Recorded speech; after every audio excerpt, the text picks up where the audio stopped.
Beim Kauf einer Immobilie geht es um viel Geld. Umso wichtiger ist es, bei der Finanzierung möglichst keine Fehler zu machen. Mit unseren 14 Tipps und Tricks zur Immobilienfinanzierung erhöhst du deine Chancen, sicherst dir einen günstigen Zins und profitierst von niedrigen Raten.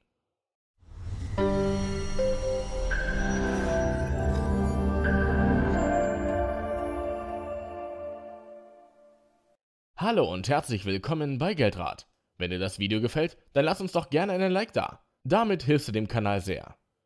Legen wir direkt los. Tipp Nummer 1. Prüfe deine Schufa-Daten, bevor es die Banken tun.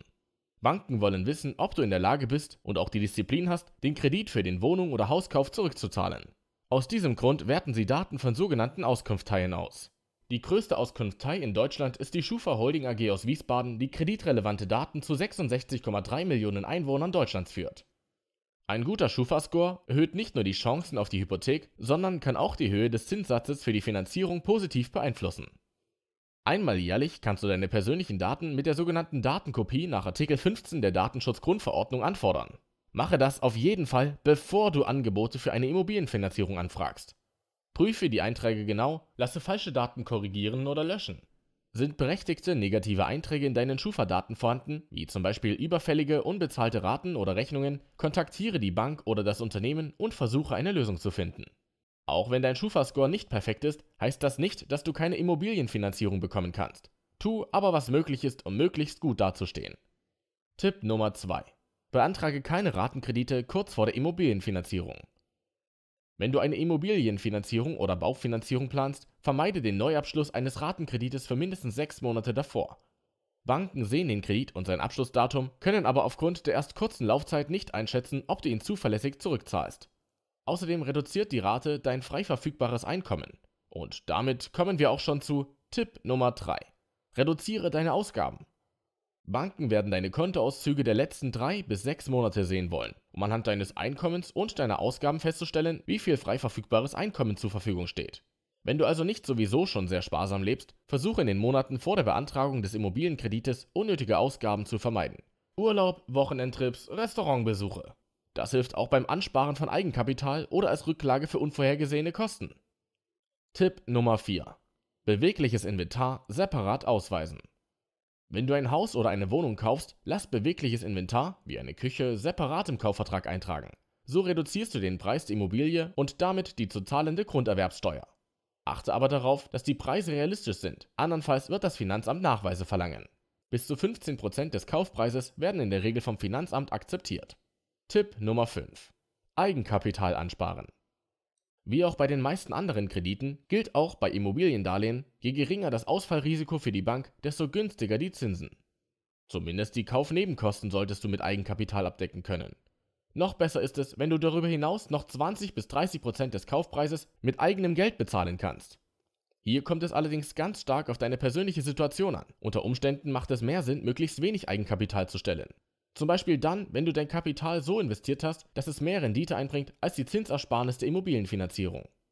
Als Eigenkapital gelten Bausparverträge, Tagesgeld, Festgeld, Sparbücher, Aktien und Fondssparpläne oder auch ein schuldenfreies Grundstück. Verwende aber nicht dein gesamtes Eigenkapital für die Finanzierung. Du benötigst ja noch etwas Geld für den Umzug und die Einrichtung. Tipp Nummer 6. Bei Baufinanzierung Grundstück und Haus getrennt kaufen. Dieser Tipp funktioniert nur bei einer Baufinanzierung, also beim Hausbau. Du kannst nämlich Grunderwerbsteuer sparen, wenn du das Grundstück vor der Hausplanung kaufst. Denn kaufst du ein Haus vom Bauträger mit Grundstück, wird die Grunderwerbsteuer auf den gesamten Kaufpreis fällig, also auf Grundstück und Haus. Wenn du aber dein Grundstück zuerst erwirbst und beauftragst erst später den Architekten mit der Planung und Bau, wird nur der Grundstückspreis für die Berechnung der Grunderwerbsteuer herangezogen. Hier musst du allerdings aufpassen. Es reicht nicht, 2 separate Kaufverträge zu machen. Grundstücksverkäufer und der Hausbauplaner dürfen nicht wirtschaftlich miteinander verbunden sein. Ist beim Kauf vereinbart, dass ein bestimmter Architekt beauftragt werden muss oder sind schon fertige Pläne genehmigt, geht das Finanzamt von einem verbundenen Geschäft aus und erhebt die Grunderwerbsteuer auf das Haus und das Grundstück. Tipp Nummer 7. Angebote vergleichen. Die meisten Immobilienkäufer gehen einfach zur Hausbank und akzeptieren dankbar das erstbeste Angebot.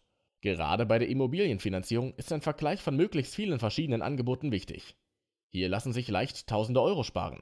Stelle dabei sicher, dass du bei jeder Anfrage die gleichen Bedingungen anfragst, also Darlehenssumme, Zinsbindung und Tilgungshöhe. Weise auch darauf hin, dass die Banken nur eine Konditionenanfrage an die Schufa melden soll. Denn wenn die Bank von einer Kreditanfrage ausgeht, wirkt sich das bei mehreren Anfragen negativ auf deinen Schufa-Score aus. Besonders einfach geht das über einen Finanzierungsvermittler, der für dich eine Schufa-neutrale Konditionenanfrage an mehrere Banken aus deiner Umgebung, aber auch überregional stellt. In der Regel findest du so eine Finanzierung mit einem niedrigeren Zins. Unter dem Video verlinken wir dir einen empfehlenswerten Anbieter. Wenn du auch bei deiner Hausbank angefragt hast, konfrontiere sie mit dem Angebot der günstigsten Bank. Eventuell geht sie mit und du bekommst einen noch niedrigeren Zins. Tipp Nummer 8. Zu zweit die Immobilie finanzieren. Durch einen zweiten Kreditnehmer reduziert sich das Ausfallrisiko für die Bank. Dadurch erhöhen sich nicht nur die Chancen auf eine positive Kreditentscheidung, sondern durch das verteilte Risiko werden auch die Zinsen günstiger. Tipp Nummer 9. Fördergelder beantragen. Von der Kreditanstalt für Wiederaufbau, der KfW, werden verschiedene Förderprogramme angeboten. So gibt es beispielsweise Baukindergeld, mit dem seit September 2018 Familien mit geringem Einkommen unterstützt werden. Für jedes Kind, das mit im Haushalt lebt, gibt es jährlich 1.200 € und das für bis zu 10 Jahre. Außerdem werden von der KfW Bauvorhaben zur energetischen Sanierung oder dem Bau von Energieeffizienzhäusern unterstützt. In einigen Bundesländern gibt es zudem regionale Zuschüsse für Bauvorhaben. Deine Bank oder dein Baufinanzierungsvermittler können dich zu den Möglichkeiten beraten. Tipp Nummer 10. Eigenleistungen einbringen. Auch unser nächster Tipp bezieht sich auf die Baufinanzierung. Eigenleistungen, auch Muskelhypothek genannt, werden als eine Art Eigenkapital gewertet. Du erhältst, wenn du viele Arbeiten beim Haus selbst durchführst, eine günstigere Hausbaufinanzierung. Wichtig ist aber, dass du deine Fähigkeiten und deine dafür verfügbare Zeit realistisch einschätzt. Andernfalls kann es zu Verzögerungen am Bau kommen, die den Einzugstermin verzögern. 5 bis 10% Einsparung sind durch Eigenleistungen möglich. Tipp Nummer 11. Wähle eine lange Zinsbindung in Niedrigzinsphasen. Wenn die Zinsen niedrig sind, vereinbare eine möglichst lange Zinsbindung, um dir den niedrigen Zins für einen langen Zeitraum zu sichern. Der Zins ist zwar höher als bei einer kurzen Zinsbindungsphase, da aber die Restschuld gerade am Anfang noch hoch ist, wirkt sich die Zinsersparnis stärker aus. Tipp Nummer 12. Hohe Tilgung wählen. Bei der Eigenheimfinanzierung empfiehlt sich eine hohe Tilgung von 2% und mehr. Gerade in Zeiten niedriger Zinsen ist das sinnvoll. So ist deine monatliche finanzielle Belastung zwar höher, aber bei der Anschlussfinanzierung wirkt sich das positiv aus, da der Darlehensbetrag dann geringer ist.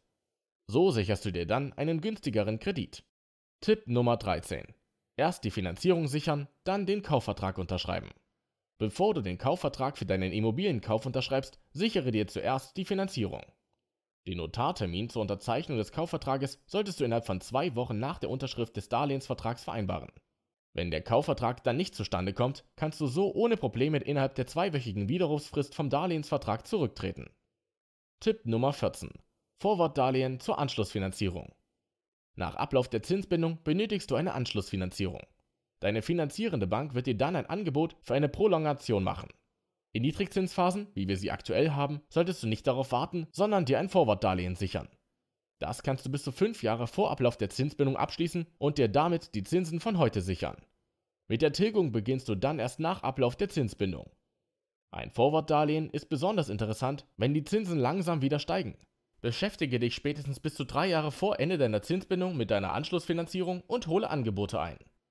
Hast du noch Fragen, weitere Tipps oder Anregungen für weitere Videos? Dann schreib uns in den Kommentaren. Hier verlinken wir dir noch 2 Videos, die dich auch interessieren könnten. Wenn dir das Video gefallen hat, dann lass uns gerne einen Like da. Vielen Dank fürs Zuschauen und bis bald.